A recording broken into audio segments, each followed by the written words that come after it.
ખૂબ ખૂબ આપ સૌને ધન્યવાદ અને ભગવાન રામદેવજી મહારાજ આપ સૌ પર આશીર્વાદ વરસાવે એવી મારી પ્રભુને પ્રાર્થના કરું છું।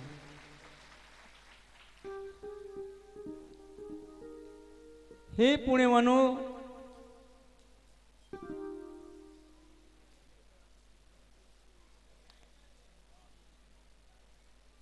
જ્યારે જ્યારે આ ધર્મ અત્યાચાર પાપાચાર આ પૃથ્વી પર વધે છે ત્યારે ભગવાન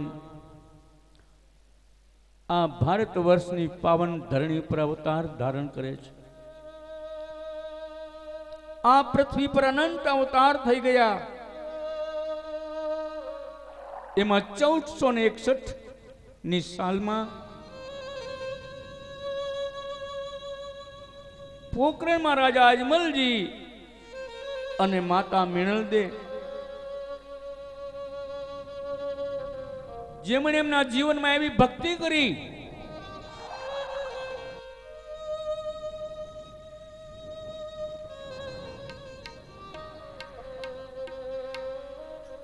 અને એ ભક્તિના પ્રતાપે જ્યારે ભગવાન ભોળાનાથ પ્રસન્ન થયા એમણે આશીર્વાદ સાથે વચન આપ્યું અને કહ્યું, હે રાજા અજમલ, આપની મનોકામના દ્વારકાધીશ ભગવાન રણછોડરાય પૂર્ણ કરશે। રાજા અજમલજી મહારાજ દ્વારકા ગયા। દ્વારકા જઈને ભગવાન પાસે પોતાના આર્ત ભાવ રાજા અજમલજી મહારાજે પ્રગટ કર્યા। ભગવાન દ્વારકાધીશ રણછોડરાયની પ્રતિમાથી જ્યારે પ્રત્યુત્તર ન મળ્યો, રાજા અજમલજી વિચાર કરે છે કે કદાચ ભોળાનાથ પ્રસન્ન ન થયા હોય ને કદાચ મને કોઈ એવું સ્વપ્ન આવ્યું હશે।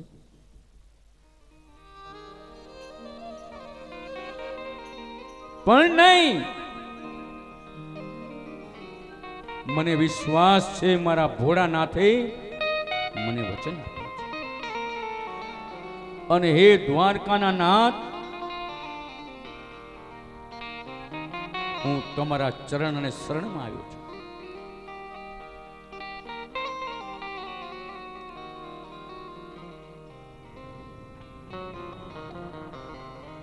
હે મારા પ્રભુ, મારી સામો તો જુઓ, અજમલ તમારી સામે ઉભો છે। પ્રભુ, એ કોક પોતાની મનની વેદના તમને કહેવા આવ્યો છે, પોતાના દિલની વાત કહેવા આવ્યો છે। હે પ્રભુ, તમારા માટે પ્રેમનો પ્રસાદ ધરવા આવ્યો છે। હે કરુણા સાગર દયા નિધાન, હે દ્વારકાધીશ, આ પ્રેમથી પ્રસાદ ગ્રહણ કરો। એક વાર, બે વાર, ત્રણ વાર, ચાર વાર। પ્રભુ, તમે દેખતા નથી, તમે સાંભળતા નથી। અજમલ તમને વિનવે છે મારા નાથ। કેવા ભાવ અને પ્રેમથી આ પ્રસાદ હું પોખરણથી લાવ્યો છું અને મારી અર્ધાંગિની દેવીએ એમ કહ્યું હતું કે ભગવાનને તમારા હાથે પ્રસાદ ધરીને જમાડજો। પણ હે પ્રભુ,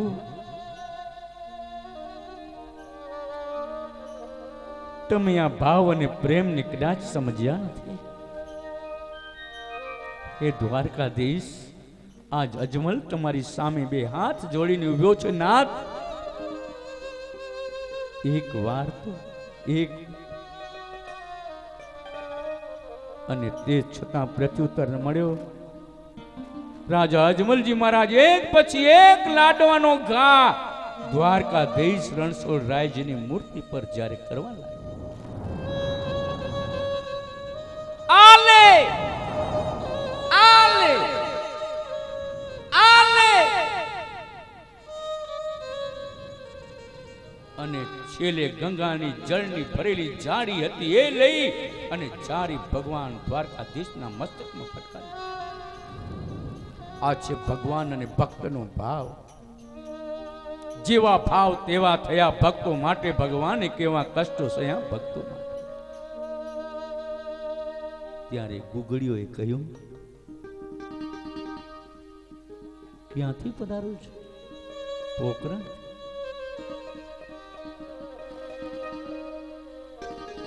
તો આ તમે શું કરો છો? હું મારા પ્રભુને કાલાવાલા કરું છું, વિનવું છું. પણ આ તો પાષાણની પ્રેરણા મૂર્તિ છે.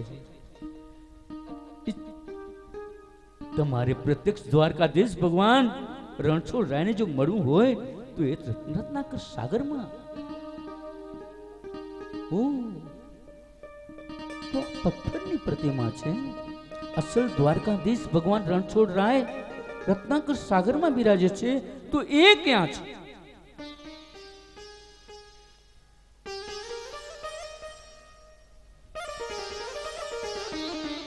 ભલે ને જાય મારા પ્રાણ, ભલે ને જાય મારા પ્રાણ, તમારું સ્મરણ વાલા નહીં રે છોડું, તમારા ભજન વાલા નહીં રે છોડું.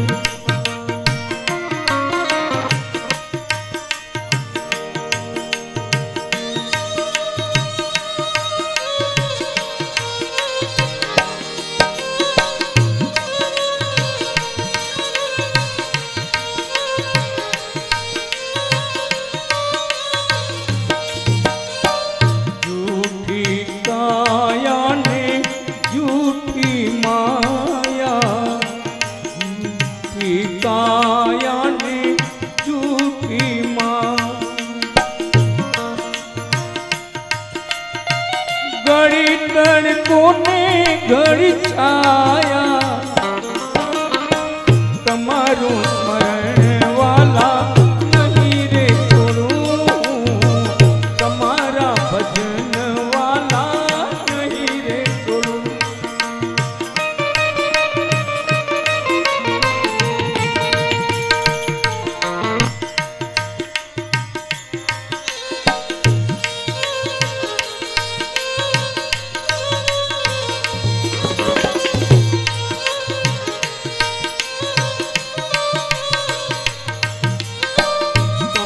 મારી માતાને પિતા તમે છો, તમે મારી માતાને પિતા તમે.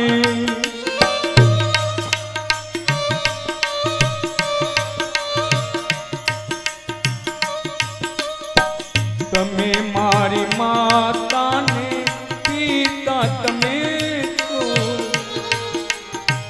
તમે મારી માતાને પિતા તમે.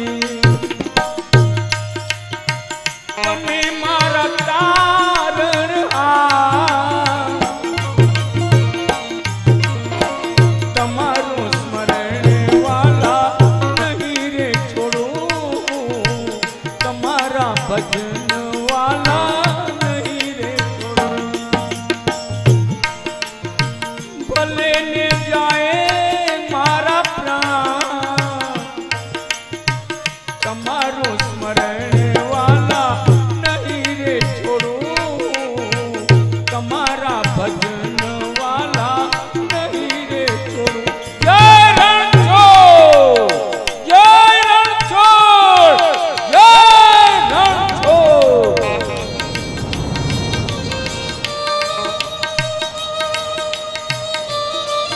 ભગવાન દ્વારકાધીશને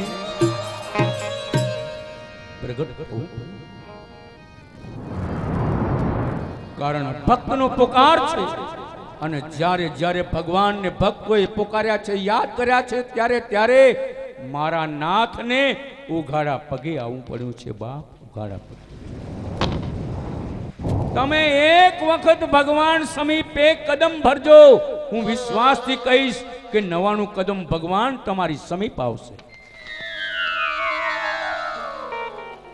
ભગવાન પ્રગટ થઈ ગયા, દ્વારકાધીશ થઈ ગયા, દ્વારકા.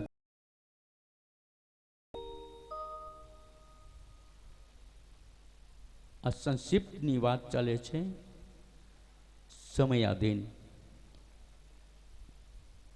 પણ રાજા અજમલજી મહારાજે જ્યારે ભગવાનના માથે પાટું જોયું, મનમાં વિચાર કરે છે કે અરે અમને કદાચ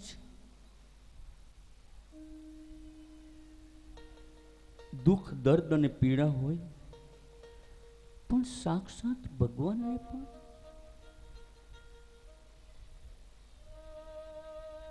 એકી ટસે જ્યારે ભગવાન રણછોડ રાયની સમીપ જ્યારે રાજા અજમલજી મહારાજ જોઈ રહ્યા છે, ત્યારે ભગવાને પૂછ્યું, ભક્તરાજ એકી ટસે આપ શું જોઈ રહ્યા છો? એ નાથ, આપના મસ્તકે જે વાગેલું ઘા અને એની પીડાને હું યાદ કરું છું. ભક્તરાજ, કોઈક વખત મારા ભક્તોને પણ એવો પ્રેમ ઉભરાઈ આવે છે ને, એવી લાગણી ઉભરાઈ આવે છે ને, તો એ ક્યાં કોક લાડવા તો કોક ગંગાની ભરેલી જારી મને ઝાપટી દે છે. આ લ્યો લાડુ. રાજા અજમલજી વિચાર કરે છે, કરે આ અપરાધી બીજો કોઈ નહીં, હું પોતે જ છું. પ્રભુ, પ્રભુ, પ્રભુ, મને ક્ષમા કરી દો. કારણ કે આ તો માયાનો બંધાયેલો પ્રાણી છે, સ્વાર્થ છે.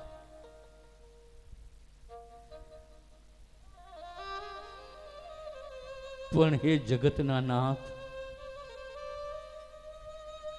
3 લોક અને 14 ભુવનના ધણી, હું આપની ક્ષમા યાચું છું પ્રભુ. ભક્તરાજ, આપ કેમ દુઃખી થાઓ છો? મારા ભક્તોના મારમાં પણ હું માનું મને પ્યાર મળે છે, કારણ કે આ તો ભક્તોનો માર છે, અને જ્યાં ભક્તોનો માર છે એનો જ મને સાચો પ્યાર છે. રાજા અજમલજી મહારાજ મનોમન દુઃખી થઈ ગયા છે. ભગવાન કહે છે કે એક વખત ભક્તરાજ તમારો હાથ મારા મસ્તકે ફેરવી દો, મારી પીડા જશે. ભગવાન કેવા દયાળુ છે, પોતાના ભક્તનું સ્થાન મારા પ્રભુ કેટલું ઊંચું રાખે છે. રાજા અજમલજીનો હાથ દ્વારકાધીશ ભગવાન રણછોડ રાય પોતાના મસ્તકે ફેરવે છે. પીડા ગાયબ, ઘા ગાયબ. જોયું ને ભક્તરાજ? પ્રભુ, આ તમારી કૃપા છે, આ તમારી ભક્તિનું પરિણામ છે.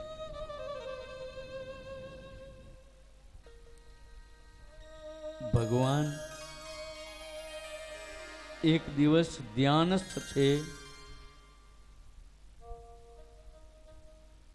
એવામાં નારદજી પધાર્યા.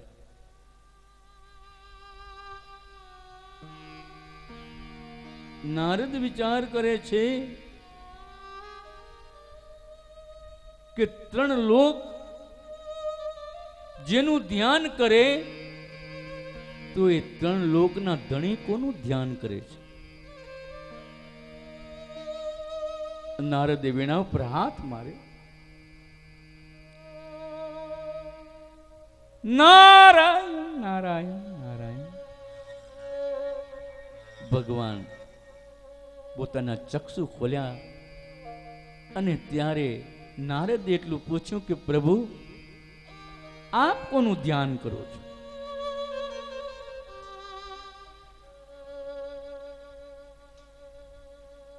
આપ કહો.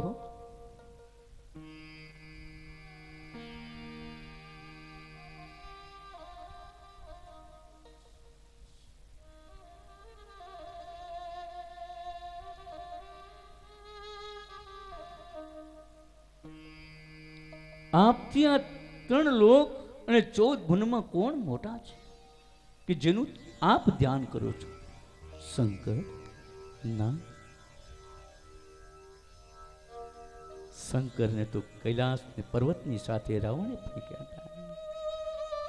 રાવણ તો નહીં. રાવણને તો વાલીએ 6 મહિના સુધી બગલમાં રાખ્યો હતો. શેષ તો કે ના. તો પ્રભુ કોણ મોટા? આપ કોનું ધ્યાન કરો છો? હું એનું ધ્યાન કરું છું. ના અહમ વૈકુંઠે ના યોગી હૃદય. હું વૈકુંઠમાં નથી, યોગીઓના હૃદયમાં નથી, પણ જ્યાં મારા ભક્તો મારું ગુણનું વાદ, મારા જે ભજન ગાય છે, હું એના હૃદયમાં નિવાસ કરું છું. મારાથી મોટા હોય તો એ મારા ભક્ત.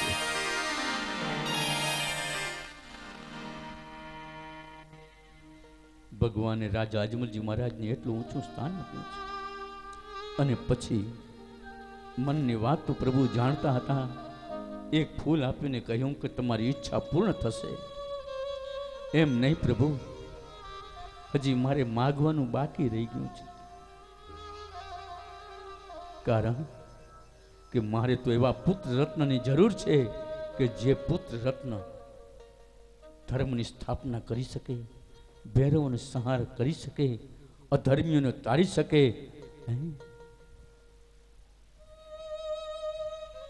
અને એ જો કોઈ હોય તો પ્રભુ આપ છો. મારી ઈચ્છા એવી છે કે આપ મારા પુત્ર થઈને મારે ત્યાં પધારો.